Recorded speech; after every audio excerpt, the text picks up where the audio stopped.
어떤 일에 집중하면 나타나는 두 가지 현상이 있습니다. 첫째는 시간 가는 줄을 모릅니다.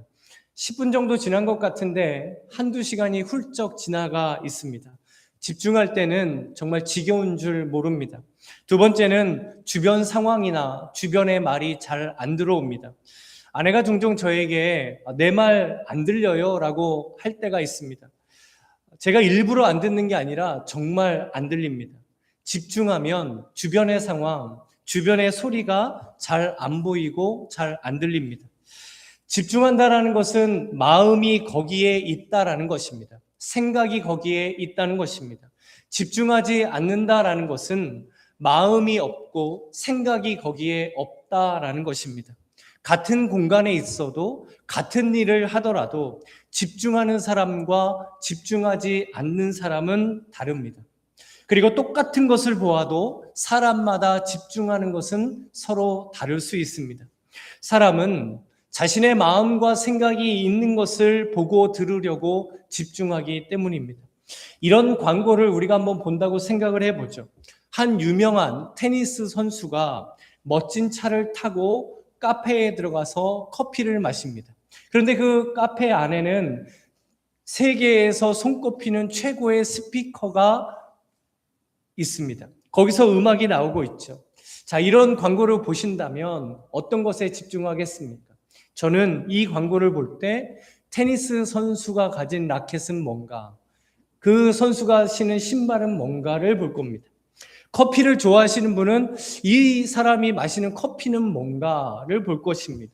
자동차를 보면 이 사람이 어떤 차를 탔나를 볼 것이고, 스피커를 좋아하시는 분은 어떤 스피커가 설치되어 있나를 보고 집중하실 겁니다. 이렇게 사람마다 집중하는 것은 다릅니다. 신앙생활에도 집중이 필요합니다. 무엇에 집중하느냐에 따라 신앙생활이 달라집니다. 그렇다면 성도와 교회가 집중해야 할 것은 과연 무엇이겠습니까? 바로 예수 그리스도입니다. 예수님께서 베드로와 야고보, 요한 이 세 제자를 데리고 높은 산에 오르셨습니다.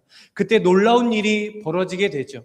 예수님의 얼굴이 해같이 빛나게 되고 예수님의 옷이 빛과 같이 희어졌습니다. 가장 영광스럽고 거룩한 모습으로 변형되셨습니다. 그리고 모세와 엘리야와 함께 예수님이 대화를 나누시게 됩니다. 그렇다면 왜 모세와 엘리야가 여기에 등장하게 된 것일까요? 여기에 하나님이 이루시는 중요한 구속사적인 의미가 있습니다. 그래서 좀 설명이 필요합니다. 모세는 율법을 대표하는 인물입니다. 엘리야는 선지자 중에 선지자로 손꼽히는 인물입니다. 결국 구약을 대표하는 두 사람이 모세와 엘리야입니다. 그리고 구약의 모든 예언을 성취하시는 메시아가 바로 예수님이라는 것을 지금 보여주시는 겁니다. 유대인들은 모세와 엘리야를 너무너무 좋아했고 추앙했습니다. 하지만 궁극적으로 바라보아야 할 분은 예수 그리스도라는 것을 보여주신 것이죠. 그렇다면 예수님께서는 왜 제자들에게 이때 이 장면을 보여주신 것일까요? 제자들이 예수님께 집중하지 못하고 있었기 때문입니다. 예수님을 보면서도, 예수님의 말씀을 들으면서도 예수님께 집중하지 못했습니다.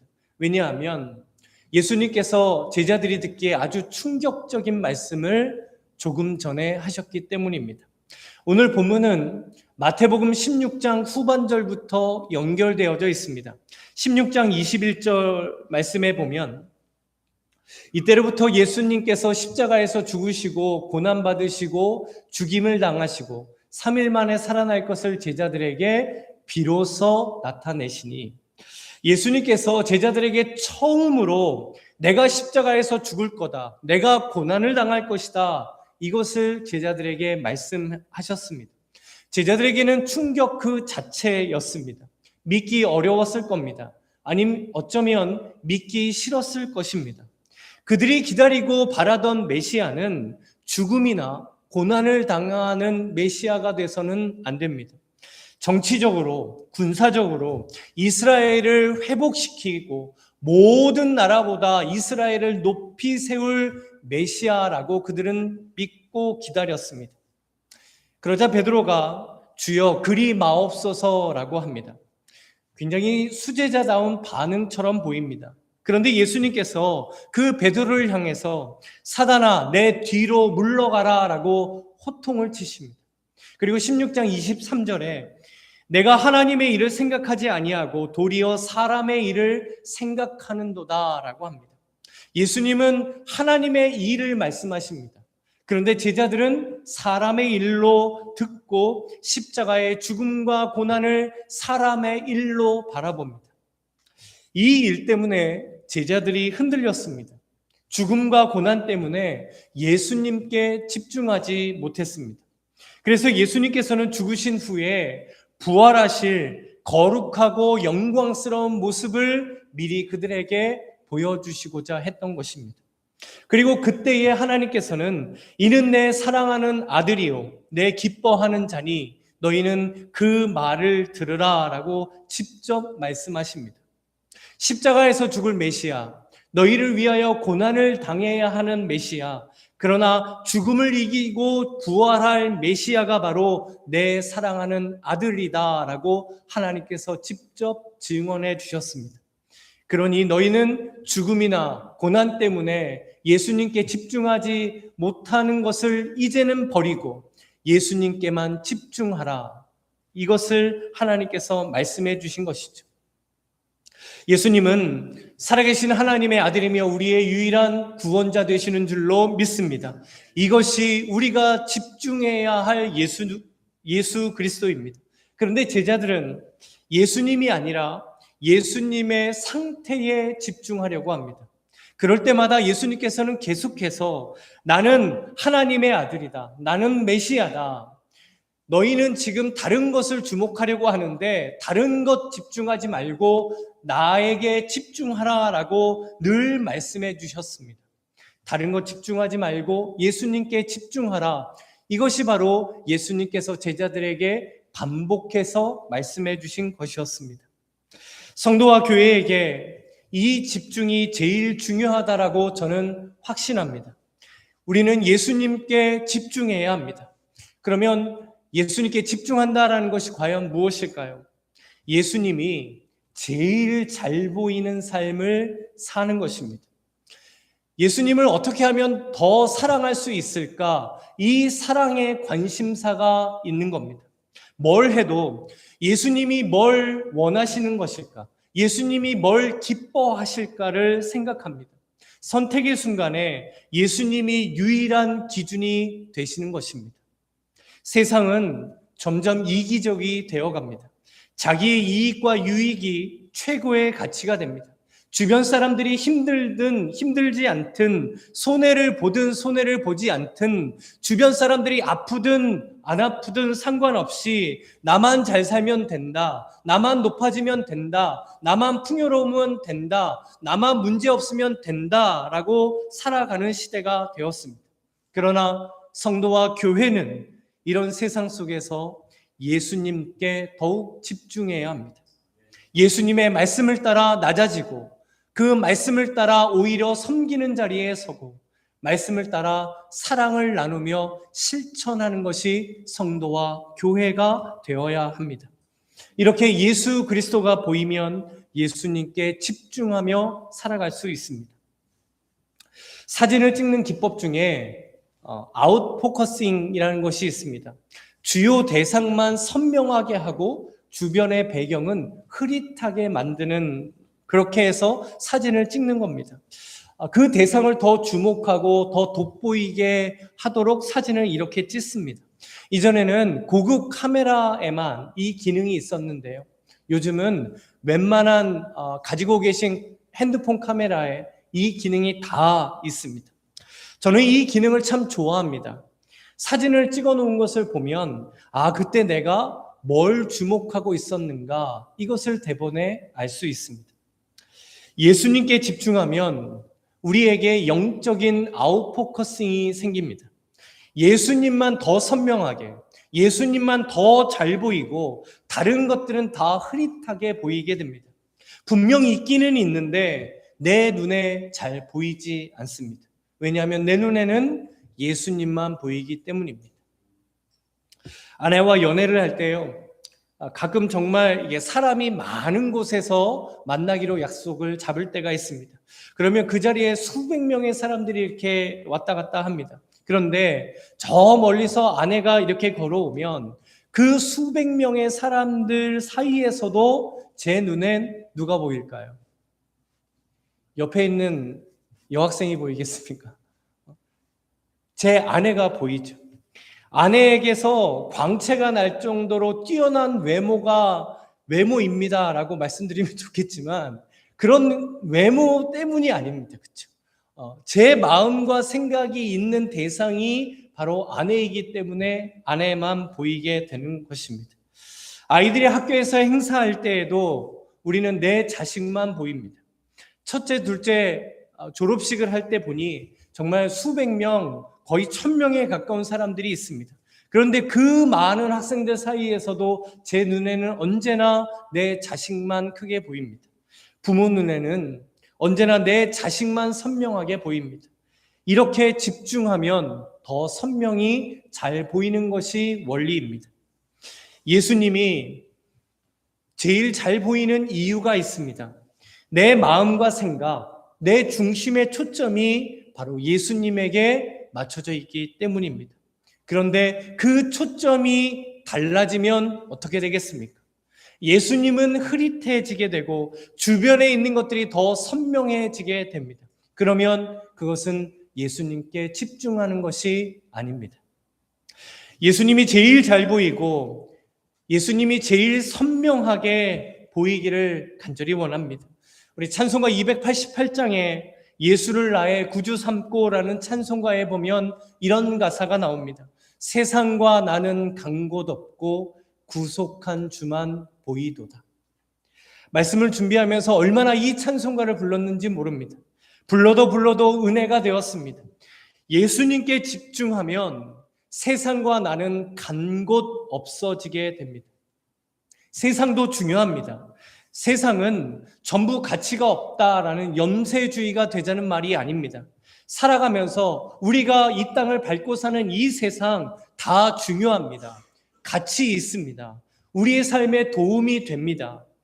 하지만 초점은 예수님이 되어야 합니다. 그리고 이 땅에 살아가는 나 자신도 너무너무 중요합니다. 자아도 실현해야 하고 나 자신을 사랑하는 것도 너무너무 중요합니다. 그리고 이 땅에서 내가 얼마나 행복하게 사는가 이것도 너무 중요합니다. 그런데 나를 위해 그렇게 나만 위해 그렇게 사는 것보다 예수님을 위해 사는 것이 정말 행복합니다. 여기에 참된 행복이 있습니다. 이 행복함을 느끼는 사람이 바로 예수님께 집중한 사람입니다. 주님 안에 사랑하는 성도 여러분, 예수님께 집중하는 것이 신앙생활의 전부입니다. 정말 예수님께 집중해 보세요. 가정에서, 일터에서, 어떤 문제 앞에서든, 어떤 상황 앞에서든 예수님께 집중해 보시기 바랍니다. 그러면 반드시 예수님께서 우리의 선한 목자가 되실 줄로 믿습니다. 세상이 감당치 못하는 믿음과 은혜와 능력을 통해 우리 안에 역사해 주실 줄로 믿습니다. 예수님은 전능하신 하나님이십니다. 예수님은 우리의 구주시고 우리의 주님이십니다. 우리를 위해 십자가에서 죽기까지 우리를 사랑해 주셨습니다. 이토록 주님이 사랑하시는 성도와 교회가 예수님께 집중하면 예수님께서도 그때부터 그 성도, 그 교회를 집중하십니다. 예수님께 집중하면 그 인생은 예수님께서 집중하시는 인생이 됩니다. 일터에서 예수님께 집중하면 그 일터는 예수님께서 집중하는 일터가 됩니다. 예수님께 집중하는 교회를 예수님께서도 집중하십니다. 그러면 그곳에 예수님의 역사가 일어나는 줄로 믿습니다. 예수님께서 집중하시는 우리 모두가 되고 예수님께서 집중하시는 우리 교회 되기를 주님의 이름으로 간절히 축복합니다. 이렇게 예수님께 집중하며 살 때 때로는 이 집중이 흩어질 때가 솔직히 있습니다. 죄성이 있고 연약한 우리들이기 때문에 예수님 말고 자꾸 다른 것들이 더 잘 보일 때가 있습니다. 이것을 영적으로 깨어서 우리는 경계하고 조심해야 합니다. 집중이 흐려졌던 장본인이 본문에 나옵니다. 바로 베드로였습니다. 4절 말씀에 보면 베드로가 예수께 여쭈어 이르되 주여 우리가 여기 있는 것이 좋사오니 만일 주께서 원하시면 내가 여기서 초막셋을 짓되 하나는 주님을 위하여 하나는 모세를 위하여 하나는 엘리야를 위하여 하리이다. 베드로가 예수님이 원하시면 내가 초막셋을 짓겠습니다. 하나는 모세, 하나는 엘리야, 하나는 주님입니다. 전혀 예수님에 대한 집중이 흩어지지 않는 모습인 것 같습니다. 그런데 뭐가 문제였을까요? 모세와 엘리야는 역사적으로 그리고 영적으로 최고의 인물입니다. 그러나 아무리 존경하는 모세와 엘리야라 할지라도 아무리 능력 있다 하는 모세와 엘리야라 할지라도 예수님과는 동등되어서는 안 됩니다. 그런데 베드로는 지금 예수님을 마치 모세와 엘리야처럼 바라봅니다. 예수님만 바라봐야 하는 그 자리에서 예수님을 셋 중에 하나로만 생각합니다. 예수님께 집중하지 않을 때 예수님은 우리의 삶에서 여러 개 중에 하나가 됩니다. 우리도 얼마든지 베드로처럼 말하고 얼마든지 생각할 수 있습니다. 우리는 내 인생에 여러 가지 초막을 지으며 삽니다. 그러면서 예수님께 예수님, 내가 예수님 위해서 초막 하나 정도 짓겠습니다. 예수님, 내 인생을 위해서 초막이 필요한데 그 초막 2개 짓고 예수님 위에 하나 정도 짓겠습니다. 라고 말하는 겁니다. 예수님이 나의 주님이 되시는 것은 3개의 초막 중에 하나를 짓는 게 아닙니다. 다른 2개의 초막은 온데간데 없이 사라지는 것이죠. 그리고 오직 예수 그리스도만을 위해 초막을 짓는 것, 그것이 예수님께 집중하는 것입니다. 성도와 교회에게 본질은 예수 그리스도 한 분뿐인 줄로 믿습니다. 다른 것이 교회의 본질이 될 수 없습니다. 다른 것이 교회의 본질이 되어서도 안 됩니다. 본질에 집중하면 비본질은 흐려지게 됩니다. 그런데 비본질에 집중하면 본질이 흐려지게 됩니다. 본질은 우리가 반드시 지켜가야 합니다. 절대 흔들려서는 안 됩니다. 본질은 절대 타협되어서는 안 됩니다. 세상에 어떤 풍조나 어떤 철학이나 세상에 어떤 이론이 온다 할지라도 복음의 본질은 절대로 변해서는 안 됩니다. 그렇기 때문에 예수 그리스도가 우리에게 유일한 진리가 되셨습니다. 하지만 비본질적인 것은 얼마든지 변할 수 있습니다. 비본질적인 것은 얼마든지 포용하고 우리는 수용할 수 있습니다. 중요한 것은 비본질적인 것을 본질처럼 집중하려고 해서는 안 된다는 것입니다. 교회의 본질은 예수 그리스도인데 예수 그리스도가 아닌 다른 것에 마치 본질인 것처럼 그것을 마치 예수 그리스도처럼 집중하려고 해서는 안 됩니다. 사단은요, 절대 우리들에게 예수님이 믿음의 본질이 아니다라고 하지 않습니다. 다른 비본질적인 것을 본질인 것처럼 집중하게 사단은 만듭니다. 그래서 예수님께 집중하지 못하도록 만드는 것이죠. 미국에 오기 전에 한국에서 사역하던 교회에 갑자기 음악 목사님이라는 분이 오셨습니다. 굉장히 생소했습니다. 그리고 이 목사님이 개인적으로 이렇게 활동하던 연주팀을 데리고 왔습니다. 모두 대학생 친구들이었는데 실용음악과 전공자들이었습니다. 악기를 전공한 친구들이죠. 그러니 그 전공자들이 찬양팀 연주를 하니 얼마나 기가 막히게 연주가 되었겠습니까? 처음에는 성령의 임재가 막 느껴지는 것 같았습니다. 그런데 얼마 가지 못했습니다. 왜냐하면 찬양은 기능이 아니라 마음이기 때문입니다. 찬양은 단지 연주가 아니라 기도이기 때문입니다. 이 섹션을 하는 친구들은 근데 그 자리를 단지 아르바이트로만 생각했습니다. 아침에는 이 교회, 오후에는 이 교회, 저녁에는 저 교회. 그래서 주일에 몇 탕을 뛰는지, 그래서 자기가 얼마나 버는지 그것을 자랑처럼 이야기를 했습니다. 연주는 기가 막혔죠. 소리는 점점 퀄리티가 좋아졌죠. 그런데 은혜는 떨어졌습니다. 연주라는 비본질이 예수 그리스도라는 본질처럼 여겨져서는 안 되었던 겁니다. 예수님께서 원하시는 찬양은 화려한 찬양, 뛰어난 찬양, 퀄리티가 있는 찬양도 우리가 준비할 수 있으면 해야겠죠. 그러나 주님이 원하시는 찬양은 거룩한 마음이 담긴 찬양입니다. 그리고 할 수 있는 최선을 다하여 나의 뜻과 힘과 모든 마음을 담아 하나님께 부르는 찬양을 주님은 원하시는 겁니다. 오늘 설교가 마치면 성찬식을 가지게 됩니다. 예수님을 기념하는 예식입니다. 나의 죄를 위하여 죽으신 예수님의 사랑과 은혜, 죽음을 이기시고 부활하신 예수님의 능력과 소망을 누리게 되는 성찬식입니다. 하나님의 임재 가운데 예배드리고 그 예배 가운데 가지는 성찬식에 우리는 더욱더 예수님께 집중해야 합니다. 그리고 이 성찬은 하나님의 한 가족이 되어서 나누는 거룩한 식사입니다. 그래서 한 떡을 떼고 한 잔을 마십니다. 목사의 손에서 성찬위원에게, 성찬위원을 통하여 성도들에게 이것이 전해집니다. 사도신경에서 성도가 서로 교통하는 것과 이것을 우리는 믿는다고 고백했습니다. 이 성도의 서로 교통함이 실현되는 것이 바로 성찬입니다. 그리고 이 모든 연합은 예수님 안에 이루어지게 하셨습니다.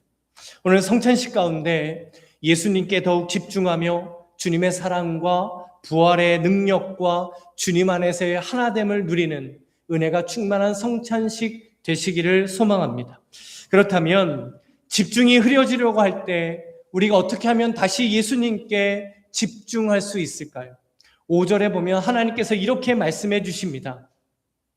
이는 내 사랑하는 아들이요 내 기뻐하는 자니 너희는 그의 말을 들으라. 예수님의 말씀을 들으라고 하십니다. 예수님께 집중하는 것은 말씀을 들을 때부터 시작됩니다. 말씀하시면 듣겠습니다 라는 좋은 땅과 같은 마음이 들 때 우리는 주님께 집중하게 됩니다.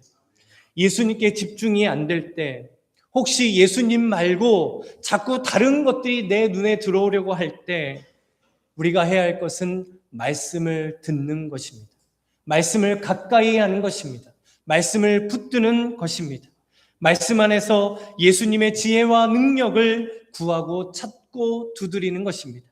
그리고 7절 말씀에 이렇게 또 말씀해 주시죠. 우리 함께 7절을 읽어보겠습니다. 예수께서 나와 그들에게 손을 대시며 이르시되 일어나라 두려워하지 말라 하시니 아멘. 예수님께서 제자들에게 손을 대셨습니다. 그리고 말씀하셨습니다. 일어나라 두려워 말라. 주님의 손길은 우리를 다시 일어나게 합니다. 주님의 손길이 닿을 때 우리 안에 있는 두려움은 평안이 되는 줄로 믿습니다. 결국 예수님께서 주시는 이 사랑과 은혜를 경험할 때 우리는 예수님께 집중하게 됩니다. 이 시간, 이 예배 가운데 주님의 손길이 저와 성도님들을 만지시는 줄로 믿습니다. 아멘. 그 주님의 손길로 이 시간 영적으로 다시 일어나시기 바랍니다. 우리를 붙드시는 그 주님의 손 힘있고 다시 영적으로 굳건히 일어나시기를 축복합니다. 그리고 지금 내 삶에 대한 그 어떤 두려움이 있으시다면 그 두려움이 떠나가고 그 두려움 대신 주님의 평안 누리시게 되기를 주님의 이름으로 축복합니다. 저는 성도님들과 제가 그리고 우리 교회가 예수님을 집중하게 하는 목회를 하고 싶고 또 그런 목회가 되도록 노력합니다. 이게 저의 목회 철학입니다. 뭘 해도 예수님이 드러나면 그게 얼마나 복된 일이겠습니까?